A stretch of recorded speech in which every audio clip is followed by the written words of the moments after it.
Good evening, gentlefolk. I'm just going to do a quick run through of the advanced logic blocks.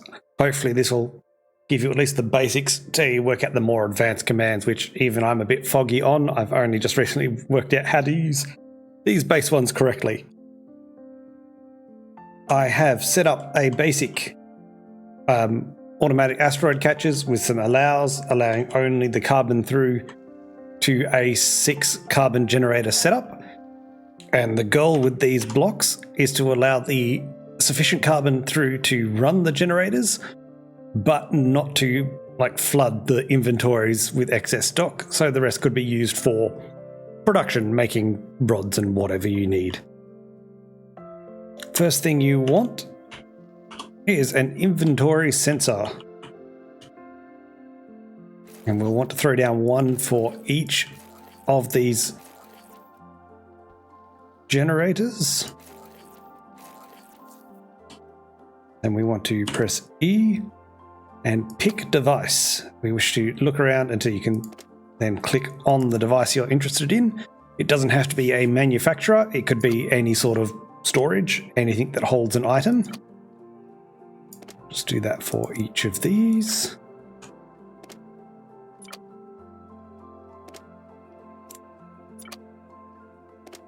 It is quite easy to mess this up because it is just line of sight, so you could accidentally select the wrong device and not realize, especially when selecting multiple of the same type like this. You just need to be careful when selecting. Right, now each of these devices is scanning. Let's just run from the first one. Here we go, and it's currently reading 0 carbon. If we just grab a couple and throw them in there, and then you go back to the sensor, it is now reading 3 carbon is the signal being generated. You can then now feed that information into a decider. Again, we'll want to just throw down one for each. And link them with the signal cable.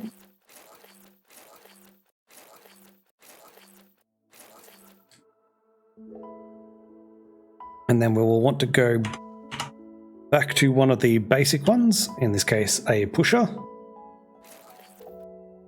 And it'll mess with my numbers for a moment, but I'll just throw one on each. Oops. If I could actually put one on each, that would be even better. Yeah. It is scanning coal. And you can select the function you want. Greater than, less than, equal to, greater or equal to. I don't know how to use the not function yet. I have yet to work that one out. If any of you know, just throw a comment down the bottom, point me in the right direction, and I'll figure it out. Now, we want to have 5. Okay, if this becomes less than 5, we want to make that device. See, I always do this the wrong way around and it never works.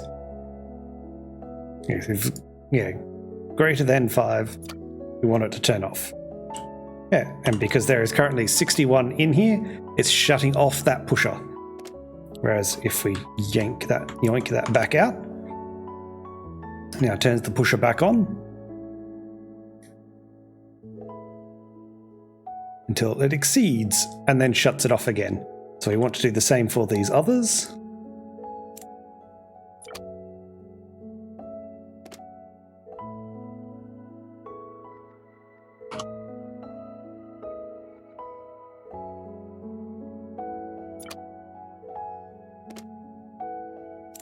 Ooh.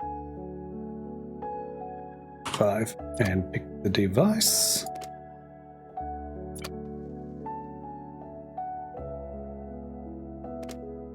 Oh, there's only 2 in there, so that's correct.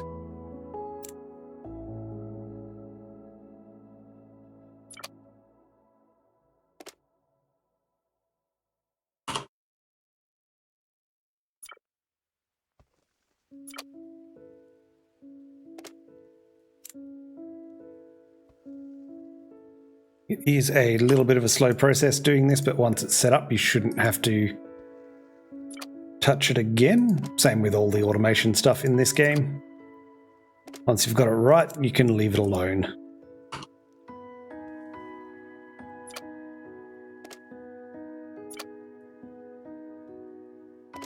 Okay, let's just throw those in there, and these should run through, and when they start to exceed 5, it'll end up being 8 because of the little bit of space on the conveyor belt. But you could set that to say 3, and it would allow that little bit more to come through because there's that bit of space on the line still.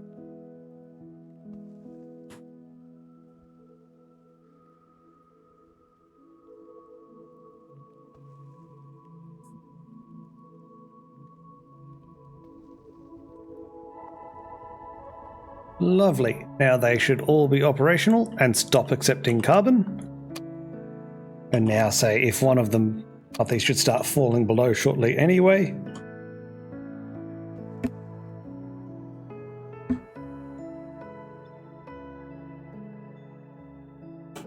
Let's increase the speed a little bit.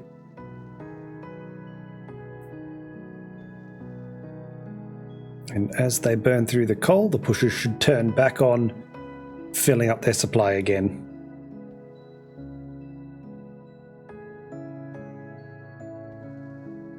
There we go.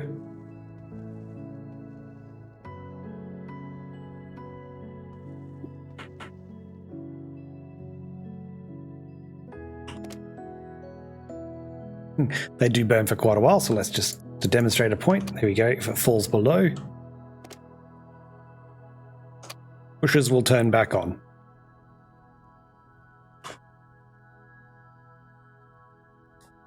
Now,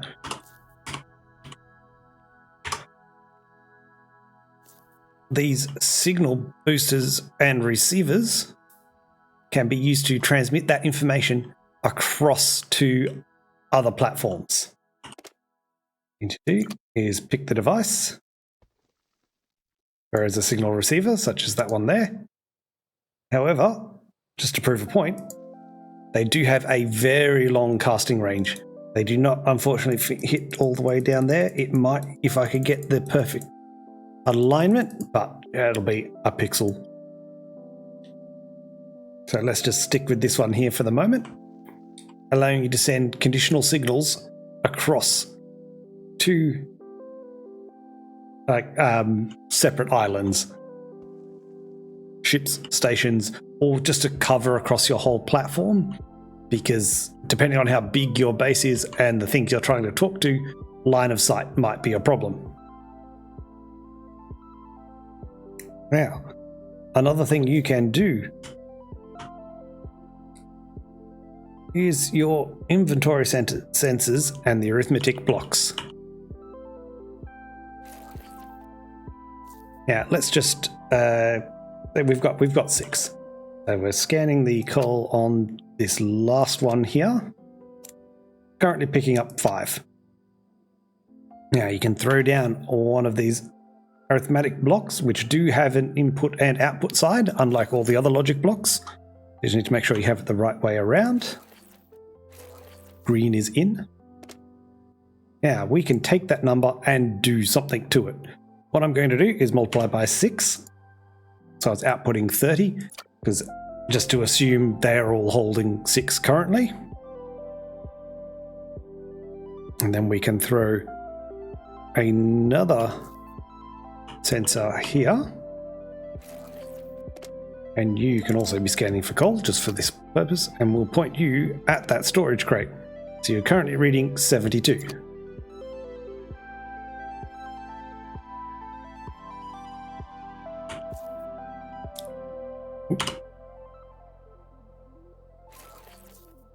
Now, you can take both of these inputs into one. Currently reading as 100. We're timesing it by 1 because so it is essentially adding these two numbers together, that 48, 70, 118. It's a little bit slow on the add, but only just. So now that means we have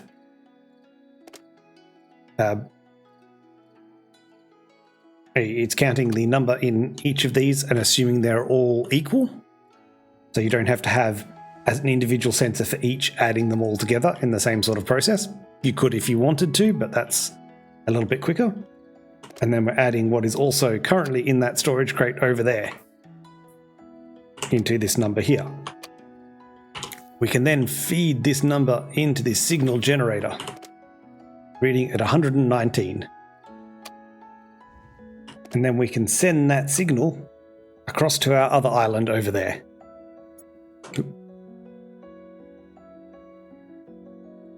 If you look at the receiver, it's receiving now 121 because it is increasing as we go along. Now, we can place ourselves another decider over this side, which will not line up properly. Not like me because I don't have floors there. Right, it's getting that signal for goal. Yeah, if that number becomes less than 100, we will turn that machine off. Or on, I should say. Has some in there so it can operate, which is a further carbon extractor. So now, if this number here falls below 100, it will tell my carbon mine over here to turn on and start producing extra carbon because we are falling short.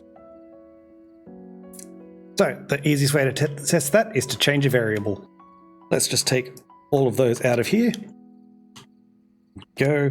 This has dropped below 100, and so it has turned on my generator and it's producing more carbon.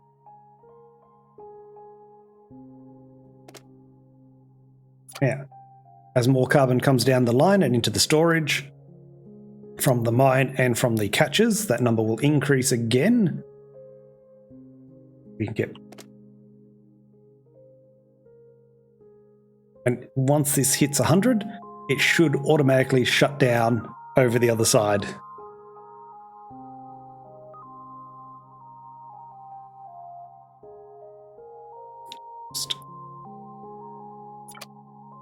Oh, we're going to take a hot minute, so let's just do that. Just dump that carbon back on the line, that's fine. And it'll go into that storage.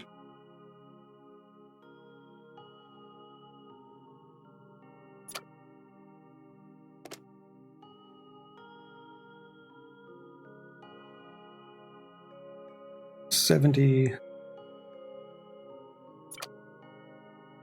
Let's head over here. Should be reading the same number.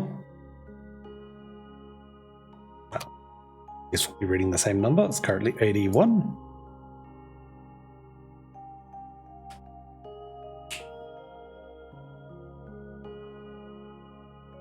And when it hits 100 in just a second, this should all shut back off again. And 100, there we go. Shuts down the power generator, killing the mine. Lovely. Now, the same can be applied to manufacturers, so that if your resources can be split between several smelters, depending on which ones are at higher capacity, along with the higher tier manufacturing stuff. So, I hope this helps people get a grasp of the basics with the advanced logic blocks. If you've got any questions, feel free to drop a comment below.